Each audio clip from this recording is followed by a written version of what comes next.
Best బిజినెస్‌లకి సంబంధించింది నాకో మిత్రుడు చెప్పాడు.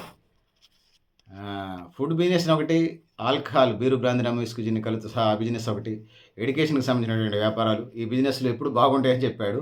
సో, ఇందులో ఆల్కహాల్‌కి సంబంధించినటువంటి వాటిలకి సంబంధించి వచ్చినప్పుడు, మనం చెప్పుకునడానికి వచ్చినప్పుడు, సో, అదంతా అన్యాయంగా, దారుణంగా ఉన్నాయి. సో, అయినా కూడా కామెంట్ బాక్స్‌లో కూడా మరిన్ని వ్యాపారాలు అంటే ఒక మనిషి ఉపాధికి సంబంధించి ఏ పని చేసుకున్నా అదొక బిజినెస్, అదొక ఉపాధి కిందనే భావించాలి. అది ఏ పనైనా కావచ్చు. సంఘ విద్రోహ కార్యకలాపాలు తప్పితే మిగతాయన్ని మంచియే. సో, వాటికి సంబంధించి మంచి బిజినెస్‌లు వాటిని ఏమని అనే దానికి సంబంధించి వచ్చినప్పుడు కొన్ని మీ దృష్టికి తీసుకొచ్చే ప్రయత్నం చేస్తాను. ఒకటి, స్కూల్ దగ్గర, కాలేజీల దగ్గర, విద్యా సంస్థల దగ్గర స్టేషనరీ షాపులు పెట్టుకోండి. బుక్ స్టాల్స్ పెట్టుకోండి. ఆ విధంగా బిజినెస్‌లు బాగా జరుగుతాయి.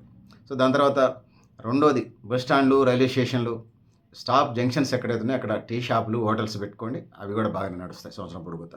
ఇక మూడోది, హాస్పిటల్స్ వద్ద జ్యూస్ సెంటర్సు, ఫ్రూట్ షాపులు పెట్టుకోండి.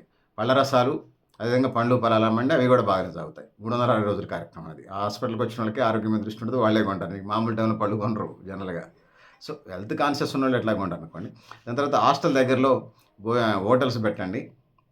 అక్కడ ఫుడ్డు రెగ్యులర్‌గా పెట్టే ఫుడ్డు ఇష్టం లేకపోతే మన దగ్గరకొచ్చి తింటారు.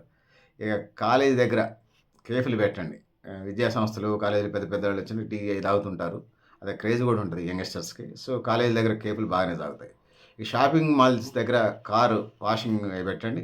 ఇక పిల్లల హాస్పిటల్ దగ్గర బొమ్మల షాపులు పెట్టండి. సో, ఇంక మరిన్ని అంశాలు నేను అందులో కూడా పెట్టే ప్రయత్నం చేస్తాను. డిస్క్రిప్షన్‌లో పెద్దలారా, మిత్రులారా మీరు కూడా మీ అభిప్రాయాలను కామెంట్ బాక్స్‌లో రాయడం తెలియజేస్తూ, నేను గరిడేపల్లి సత్యనారాయణ, న్యూ లక్ష్య ఆర్గనైజేషన్.